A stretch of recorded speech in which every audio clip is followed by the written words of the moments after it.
Okay, let's talk about bunker setup.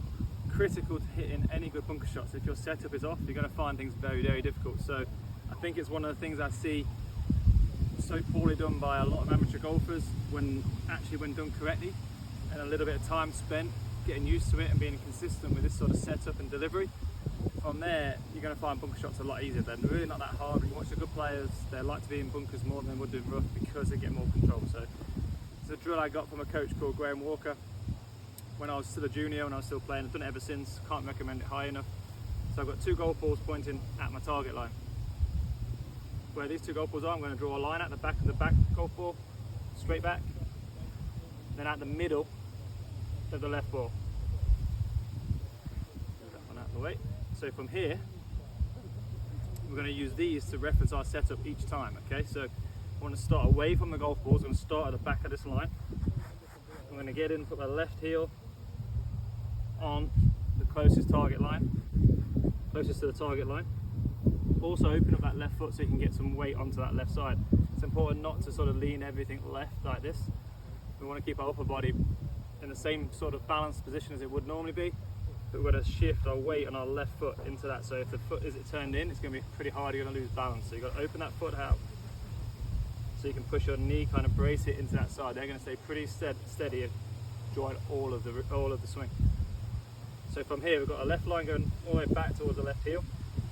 This is back line for our shaft position. We want it to go straight up and down on that line, so don't want it to be forward of that line. If you were a fraction back, you would probably be okay, just hit it a little bit higher. Obviously we're going to open the face up as well. So from here, this drill for most of you would be great to try and do it one-handed with your lower hand, so right-handed for the right-handed golfers. And all we're going to try and do is strike in front of this line, and that should be our perfect entry point. If you hit back behind it, we know we're hitting back behind too much. Maybe we've done something in the upper body. It's out in front, maybe we're leaning too far left, or we've kind of got too steep on it. So one-handed only, right hand only. See if you can replicate the strike point and kind of move down the line a little bit. And that good setup, can you just hit that spot time and time again? You could actually hit a few shots just one-handed if you wanted to as well. But when you get started, that's a great place to begin. So then, once you've done that, you want to go 1 or 2, just with 2 hands, trying to replicate the exact same strike point.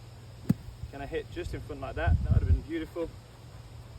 Go 1 more for feel, and then into the golf ball, right? So then, once you're in, setup, everything's still the same, still trying to hit that same spot. Ball should pop up nicely, and this will tell you where you are. There, maybe a fraction behind it. Could have got a little bit closer. If obviously it was back here somewhere, I would know that obviously my weight or something has gone completely wrong from that. So I'll come back to the start. I do 2 lines once again. Start down this end, heel on the line, club shaft up and down the back line. Gonna move down that strike point, hitting the same spot over and over again. The more you can do that, the more consistent your strike point is going to be in the sand. You're going to find getting out of a bunker very, very simple from then on.